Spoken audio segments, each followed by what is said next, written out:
जय श्री कृष्णा। ईश्वर तुम्हारा भला करे। एक बार ये पूरी वीडियो अवश्य सुने। एक भिखारी रोज एक दरवाजे पर जाता और भीख के लिए आवाज़ लगाता। आवाज़ लगाने के बाद जब घर का मालिक घर से निकल कर उसको देखता तो वह उसे बहुत बुरा भला कहता, उसको अपशब्द कहता और ताने देता। वह उसे कहता कि तुम काम करके क्यों अपना जीवन नहीं गुजारते हो? क्या सारी उम्र सबके घर भीख ही मांगते रहोगे? यहाँ तक कि कभी कभी वह मालिक उस भिखारी को गुस्से में धक्का भी दे देता था, किंतु वह भिखारी उसकी उन सारी बातों को बस इतना ही कहकर टाल देता कि ईश्वर तुम्हारा भला करे तथा तुम्हें सद्बुद्धि दे। ऐसे ही एक दिन उस घर का मालिक किसी बात पर बहुत क्रोधित में था। तभी अचानक वह भिखारी फिर से उसी वक्त भीख मांगने आ गया। तभी अचानक उस घर के मालिक ने गुस्से में उसे भिखारी के सिर में पास ही पड़ा हुआ एक पत्थर का टुकड़ा दे मारा। साथ में वह उसे गालियां भी देता जा रहा था। उस पत्थर के लगने के कारण उस भिखारी के सर से खून बहने लगा। फिर भी उसने सेठ से यही कहा, ईश्वर तुम्हारा भला करे। यह कहकर वह भिखारी वहां से जाने लगा। कुछ समय बाद उस व्यक्ति का गुस्सा थोड़ा कम हुआ तो वह सोचने लगा कि मैंने उस भिखारी को बहुत बुरा भला कहा, आज तो उसे पत्थर से भी मारा, परंतु यह क्या, उसने इस सब के बावजूद भी बस मुझे दुआ ही दी। क्यों? इसके पीछे का रहस्य क्या है? इसका तो पता लगाना ही पड़ेगा। यह सोचकर वह व्यक्ति उस भिखारी के पीछे चलने लगा। उस दिन वह भिखारी जहाँ भी जाता वह व्यक्ति उसके पीछे पीछे जाता। उस दिन उसने देखा कि किसी के घर में कोई उस भिखारी को कोई भीख दे देता तो कोई उसे मारता, कोई उसे गालियां देता, पर वह भिखारी बदले में बस इतना ही कहता, ईश्वर तुम्हारा भला करे। अब अंधेरा होने वाला था। भिखारी अपने घर लौटने लगा। वह व्यक्ति भी उसकी पीछा कर रहा था। भिखारी जैसे ही अपने घर पहुंचा, एक टूटी हुई खाट पर एक बुढ़िया लेटी थी जो भिखारी की पत्नी थी। उस औरत ने जैसे ही उसने अपने पति को देखा तो वह खाट से उठ खड़ी हुई और भीख का कटोरा देखने लगी। उस भीख के कटोरे में मात्र आधी बासी रोटी थी। उसे देखते ही बुढ़िया बोली, बस इतना ही और कुछ नहीं, और से आपको चोट कैसे लगी?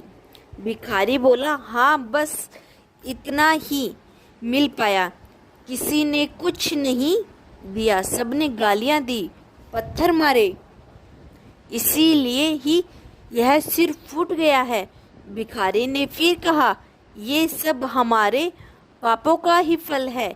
याद है ना तुम्हें, कुछ वर्षों पहले हम कितने धनवान थे, सब कुछ तो था हमारे पास, किंतु हमने कभी किसी को दान नहीं किया। याद है तुम्हें वो अंधा भिखारी? यह सब सुनकर उस बुढ़िया की आंखें भर आई। उसने कहा, हाँ याद है, सब कुछ याद है, कैसे भूल सकती हूँ। हम अपने बुरे कर्मों को उन्हीं के कारण तो आज हमारी यह हालत हुई है। और वो दोनों अपने इस समय को याद करने लगे कि कैसे कैसे हम एक अंधे भिखारी का मजाक उड़ाते थे, कैसे उसे रोटियों की जगह उसके बर्तन पे कूड़ा रख देते थे, उसे बुरा भला कहते थे, कभी कभी तो उसे मारकर धक्का भी दे देते थे। बुढ़िया बोलती जा रही थी, हाँ सब याद है मुझे, कैसे मैंने भी उसे एक दिन सही रास्ता नहीं दिखाया और वह गलत रास्ते पर जाकर एक नाले में गिर गया था।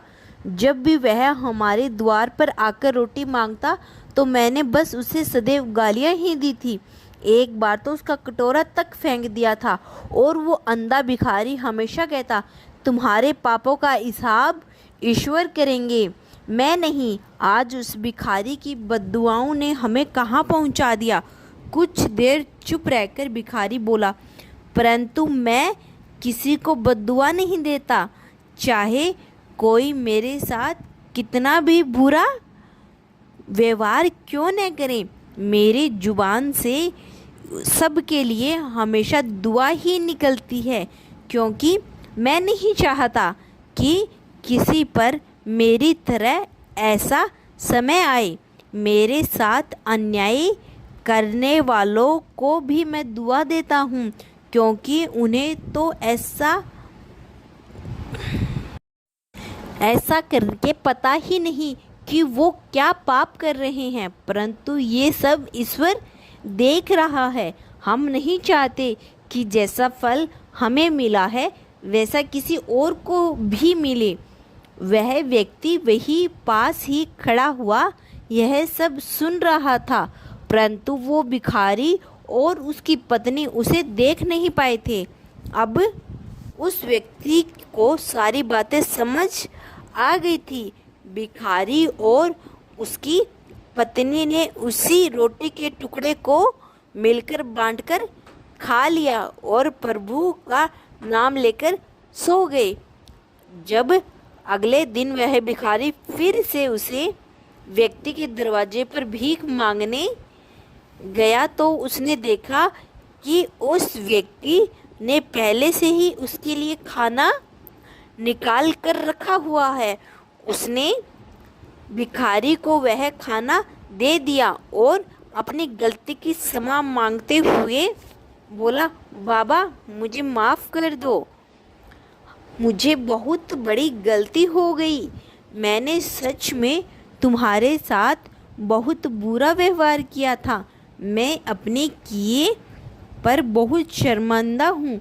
भिखारी ने कहा, ईश्वर तुम्हारा भला करे। यह कहकर वह बूढ़ा भिखारी वहाँ से चला गया। यह पढ़कर एक बात तो समझ में आ गई कि इंसान तो बस दुआ और बद्दुआ देते हैं, परंतु उसे पूरा ऊपरवाला ही करता है।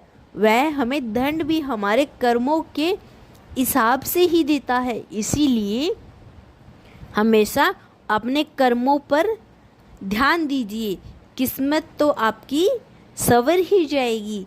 जितना ज़्यादा हो सके बस अच्छा कर्म कीजिए, बाकी सब का हिसाब बस ऊपर वाले के पास छोड़ दीजिए। अगर वीडियो पसंद आए तो वीडियो को लाइक एंड चैनल को सब्सक्राइब जरूर करें। जय श्री कृष्णा।